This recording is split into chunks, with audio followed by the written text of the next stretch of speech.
This is what Monday Night Raw looked like in the 2000s. A rowdy crowd screaming their lungs out. A theme song that got your blood pumping, fan signs covering the arena, explosive pyro, and a product that genuinely felt rebellious and exciting. A phenomenon bigger than the NBA, the NFL, and MLB at one point in history. Fast forward to today, and Raw on Netflix barely resembles that show. It feels watered down, sanitized, corporate, and it feels like the show's confused about its own identity. So, what made Raw in the 2000s so wildly different? What were the red-hot storylines, controversial moments, and brutal matches that had everyone talking? How does today's Raw stack up against the Raw we all fell in love with? Let's take a trip down memory lane and see what made Raw truly welcome back wrestling news. WWE. If you tune in to Monday Night Raw today, the biggest storyline revolves around Seth Rollins and CM Punk. Rollins has been a thorn in Punk's side ever since his return to WWE. He stole the world title from Punk at SummerSlam by cashing in his Money in the Bank briefcase. And Punk is hungry for revenge. Apart from this, you have stars like Jey Uso, Sami Zayn, Gunther, and others who seem to get randomly pushed into storylines without any clear direction or character progression. The mid-card feuds have no story. Challengers seem to be decided at random, and it feels like Triple H is booking the show on the fly. Lately, he just hasn't been very usy. Even the main event feuds have no clear direction. It just seems to be a random combination of Rollins, Punk, Jey Uso, Braun Breaker, and some other names in the main event, which ends with a big brawl and Rollins' faction standing tall. Even back in 2023, this was the same pattern under Triple H's booking with the Judgment Day. Stories don't flow week to week, and they don't make you want to tune in to see what happens next, because even if you miss the show, you know damn well that you won't miss anything at all.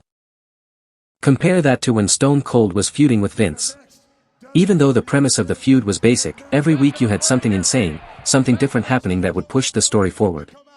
One week you had Austin destroying Vince's car. The next week you had Vince sending his henchmen after Austin. The next week Austin was spraying Vince and his henchmen with a beer truck. And the week after that Austin was attacking Vince in a hospital. We don't even have to go that far back in time. Let's take the Cena vs Edge feud from 2006. It was a generic good guy versus bad guy story, but even then, one week you had Edge slapping Cena's father. Then the next week you had Cena tossing Edge in the Long Island Sound. The next week you had Cena attacking Edge and Lita in a hotel. And the week after that you had Edge and Lita making love on global TV.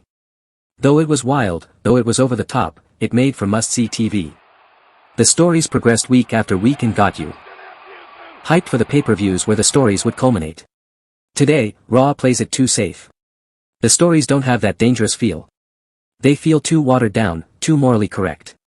Lyra Valkyria and Becky Lynch fighting every week to see who's the better women's wrestler barely gets anyone excited to turn on the TV. Rhea Ripley getting a 100 rematches for the title while having zero character progression does nothing to make fans tune in. Gunther being booked like an unstoppable force only to tap out to Jey Uso at WrestleMania with almost negligible build-up does nothing to get fans invested. Back in the day, WWE knew how to use Raw to build up the stars of tomorrow in the right way. In fact, let's take Triple H's own story from 2005. Let's talk about Triple H vs Batista. Back in 2003, Batista was just another guy looking for his big break. That's when Triple H saw something in him. He brought Batista into Evolution alongside Ric Flair and Randy Orton. Evolution was supposed to be wrestling perfection. Past, present, and future all rolled into one stable. Flair was the legend.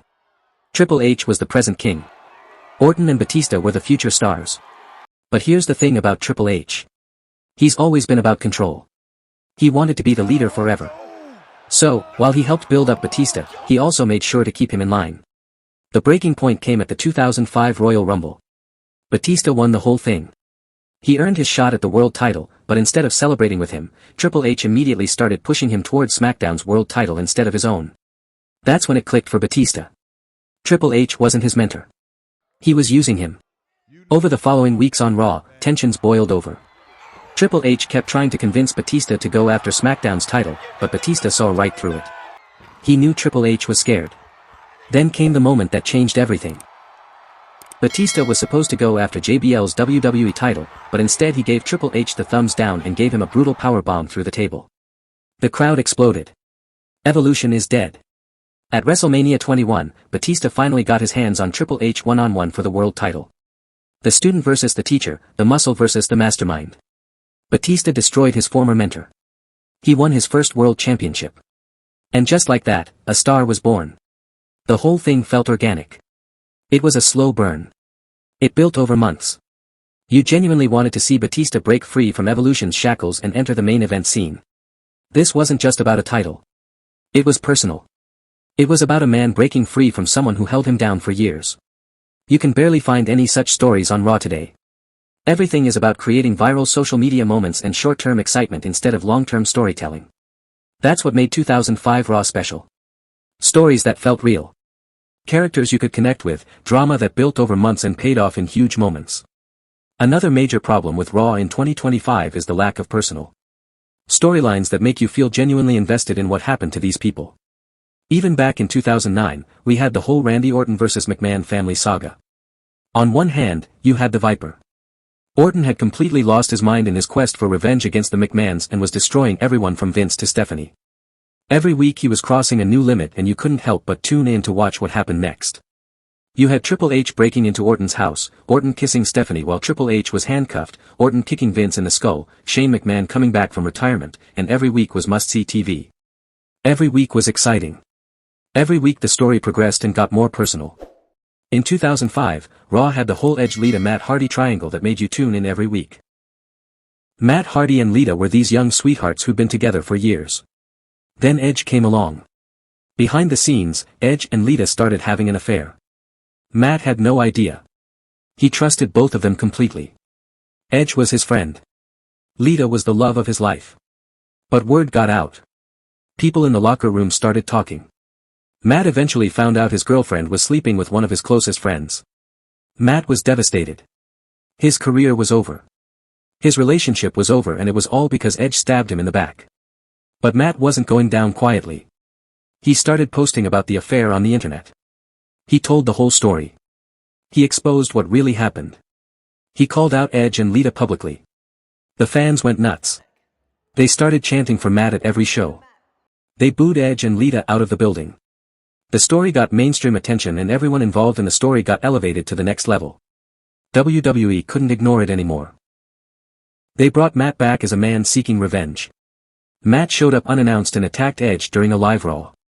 Security couldn't stop him. He was a man possessed. What followed was months of pure hatred. Every match felt like a real fight. Edge would mock Matt about stealing his girlfriend. Matt would try to end Edge's career. They had brawls, steel cage matches, and they made it personal in ways that felt too real for comfort. The whole thing felt dangerous, like it could explode at any moment, because deep down, everyone knew this wasn't just acting. Now, I'm not saying WWE wrestlers need to go around stealing girlfriends from other wrestlers. But in 2005, when the story was right, WWE knew how to pull from real emotions and make it feel authentic. Compare that to the Rhea Ripley, Liv Morgan, and Dominic Mysterio triangle. The story was there. All the elements were in place. But instead of turning into a brutal blood feud that launched both women into superstardom, it barely registered and fizzled out quickly. You didn't have Rhea invading Liv and Dom's house to confront them. You didn't have the raw emotion and genuine heat that defined the Edge and Matt Hardy storyline. One moment you had Rhea trying to seek revenge on her ex-boyfriend. The next moment she was pandering to the fans and posting bikini pics on social media. Man, you see mommy tell her I said hi. The blind rage, the raw intensity of the Edge-Matt story was missing. Another major issue that has been under scrutiny recently has been the rise of Jey Uso into the main event. Jey, a tag team specialist, broke away from the bloodline as a solo act. And I'm out, too. He won the Royal Rumble and got pushed into the main event scene before he seemed ready. The whole thing felt rushed and the push felt inorganic. Not only did Jey suffer, it also hurt Gunther's reign. They made Gunther tap out to Jey at WrestleMania in a moment that had everyone scratching their heads. And then they made Jey drop the title a few weeks later anyway, which made the whole WrestleMania win feel pointless. Compare that to the rise of John Cena into the main event scene in 2005. Cena had freshly won the WWE title at WrestleMania 21 and started his run in the main event. He got drafted to Raw and just like Jey, he was faced with skeptical fans. Half the arena would cheer for him while the other half booed him out of the building. But back in 2005, WWE didn't buckle. They didn't flinch. They turned that resistance into a character arc that would help Cena carry the company for a decade. First, Cena had to prove himself against corporate stooges like Jericho and Christian. Then, he had to step up against legends like Kurt Angle and Shawn Michaels to show that he belonged in their league. It gave Cena a wide range of opponents to work with and also established his credibility step by step. The reason all of this was possible was due to the roster depth and the variety in 2005. You had established legends like Triple H, Shawn Michaels, Kurt Angle, and Chris Jericho. But you also had young and hungry stars like Randy Orton, Batista, Shelton Benjamin, and Edge that could work with anyone. This is why you could have something like Hogan vs. Shawn Michaels and Edge vs. Matt Hardy on the same show. The variety and blend of talent gave every episode a unique feel. Today, everyone on the roster has the same motive, the same generic goal, and you can barely tell them apart. Everyone wants to prove why they are the better wrestler. The personal stakes are gone. The storylines lack depth and the commentary has nothing to be excited about. Speaking of commentary, the duo of Jim Ross and Jerry Lawler on commentary amplified everything. Damn Triple H, damn his soul. You had JR screaming his lungs out on every big moment. Whether it was Triple H attacking someone with a sledgehammer, Edge cashing in, or Matt Hardy seeking revenge.